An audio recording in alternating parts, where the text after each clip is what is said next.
दोस्तों, आज मैं आपको लाल नचूज़ा की एक सच्ची घटना सुनाने जा रहा हूँ। तो आप वीडियो को एंड तक ज़रूर सुनिएगा। अगर आपको वीडियो पसंद आए तो वीडियो को लाइक करें। आपके साथ अगर कोई सच्ची घटना घटी हो तो वो आप मुझे मेरे इंस्टा पर भेज सकते हैं।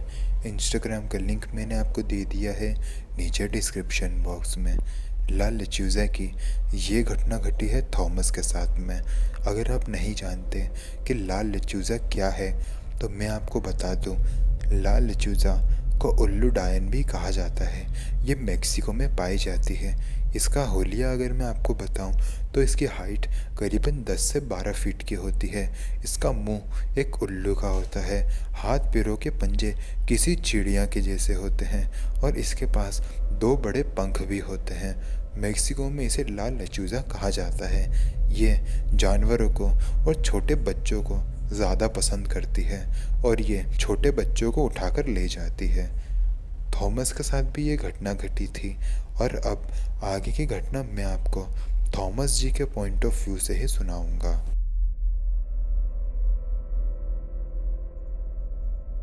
मेरा नाम थॉमस है।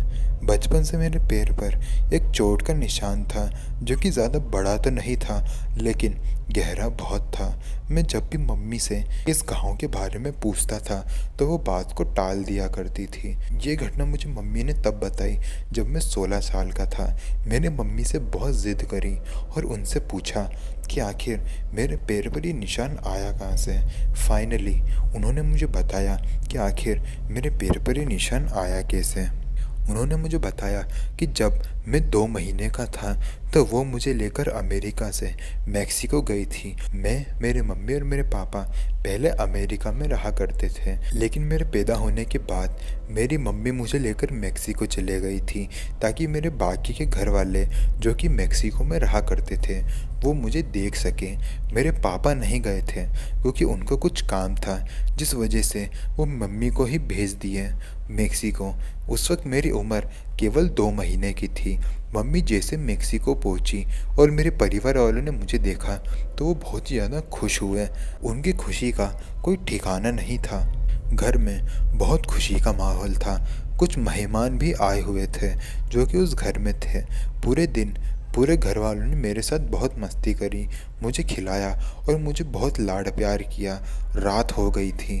सारे मेहमान 2nd फ्लोर पर थे, मेरे साथ मस्ती कर रहे थे। रात हो गई थी। धीरे धीरे करके सारे मेहमान जाने लगे। मेरी मम्मी ने मेरी दादी और मेरी नानी को कहा कि वो मेहमान को दरवाजे तक छोड़ के आती हैं, तब तक वो मुझे संभाल लें। हमारे घर में एक कुत्ता भी था जिसका नाम टॉमी था। वो बहुत समझदार कुत्ता था। मेरे दादाजी ने उसे बहुत अच्छे से ट्रेन कर रखा था। उसे अगर कहो कुछ भी करने के लिए तो वो बहुत आसानी से उसे कर देता था। मेरी दादी और नानी भी बाद में चले गई थी। उन्होंने टॉमी को यह ऑर्डर दिया था कि अगर मैं बिस्तर से नीचे गिरने वाला हूँ या फिर अगर जाग जाऊँ तो वो भौंकना शुरू कर दे, जिससे दादी और नानी को ये पता चल जाए कि मैं जाग गया हूँ। मम्मी, दादी और नानी नीचे थे। दादी जाने से पहले मेरे पास 2 बड़े बड़े तकिए रख गई थी। मैं सो रहा था। टॉमी मेरे पास में था और बाकी के घर वाले नीचे थे। मेरी मम्मी, दादी, नानी और दादा सब नीचे ही थे। मैं ऊपर सो रहा था। तभी मम्मी को अचानक से ऐसा फील हुआ कि 2nd फ्लोर से कुछ आवाज़ आई है। वो ऊपर आई। उन्होंने मेरे कमरे का दरवाज़ा खोलने की कोशिश करी जिसमें मैं सो रहा था, लेकिन वो दरवाज़ा खुल ही नहीं रहा था। वो अंदर से बंद था। मम्मी ने जब की होल से अंदर झांक कर देखा तो उनका दिल दहल गया। उन्होंने देखा कि टॉमी कमरे के कोने में बहुत ही डरा सहमा सा खड़ा हुआ है और एक करीबन 10-12 फीट की औरत जो कि बहुत भयानक लग रही थी वो मेरे पास में खड़ी है और मुझे उठाने की कोशिश कर रही है। मम्मी ने मुझे ये बताया था कि उसकी हाइट करीबन 10 से 12 फीट की थी। वो दिखने में बहुत डरावनी थी। उसकी शक्ल एक उल्लू जैसी थी और उसके हाथ पैरों के पंजे एक चिड़िया जैसे। उसके पीछे 2 बड़े बड़े पंख भी लगे हुए थे। उसको देखकर मम्मी बहुत ज़ोर से चिल्लाने लगी। मम्मी की आवाज़ सुनकर वो चुड़ैल चौकन्ना हो गई और दरवाजे की तरफ देखने लगी।